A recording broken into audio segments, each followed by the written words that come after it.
Right. Cesar Chavez's fast to bring attention to the plight of farm workers, Dr. King sent him a telegram.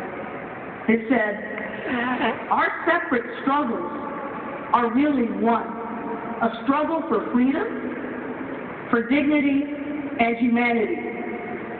That's still true today.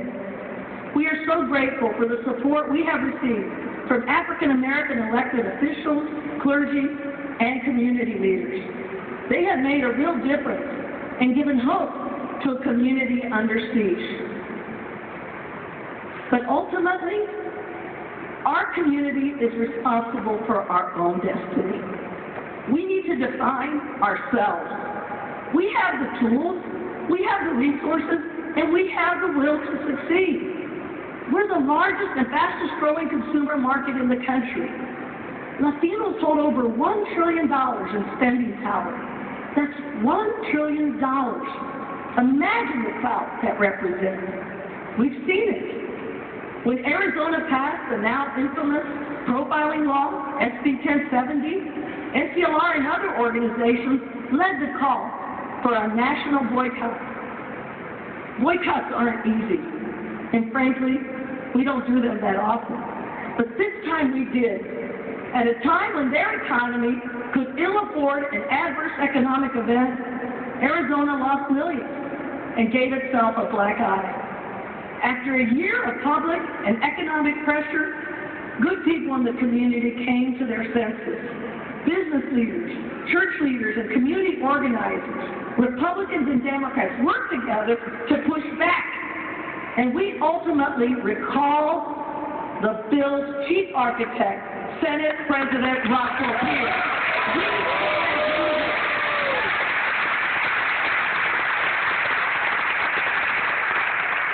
Economic clout works. Political clout works too. According to the new census, 1 out of every 4 American citizens under the age of 18 is Hispanic. Those numbers speak for themselves. We are America's future. Yet how that future unfolds, how quickly it is realized, is in large part up to us. I don't know about you, but I don't want to wait 2 generations for that future. I don't want to wait for the inevitable demographic tide to bring our community to shore. I want to embrace that future now. We need to accelerate the process and galvanize our community to fully engage in its civic potential. We need to naturalize, register, mobilize, run for office, and vote at every level of community life. That's why NCLR has become one of the largest Latino voter registration organizations in the country. We need to do this now. Our plan is to register and educate voters, develop grassroots leaders, and get voters to the polls this November and beyond. We will ensure that our community is engaged every day, not just on election day. By growing the Latino vote and increasing our political influence, not only can we change public policy affecting the Latino community, we can determine our own destiny. Our community is ready. I remember meeting a brother and sister in Alabama, Ana and Sebastian, who originally came from Mexico to work in a poultry plant in a small town in Alabama called Albertville. When I learned that they had gotten up before dawn, driven 3 hours to be at this event, I thanked them for participating. And I asked them, why did you come?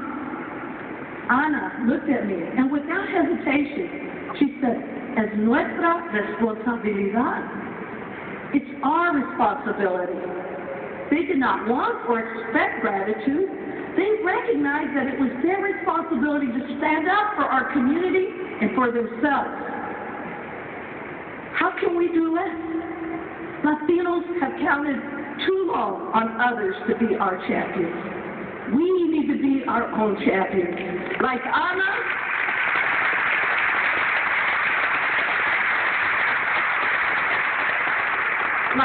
and Sebastian, we need to stand up for ourselves. We are a community with 50 million people, and it is long past time we started acting like it. Es nuestra responsabilidad. Thank you all very much. Adelante.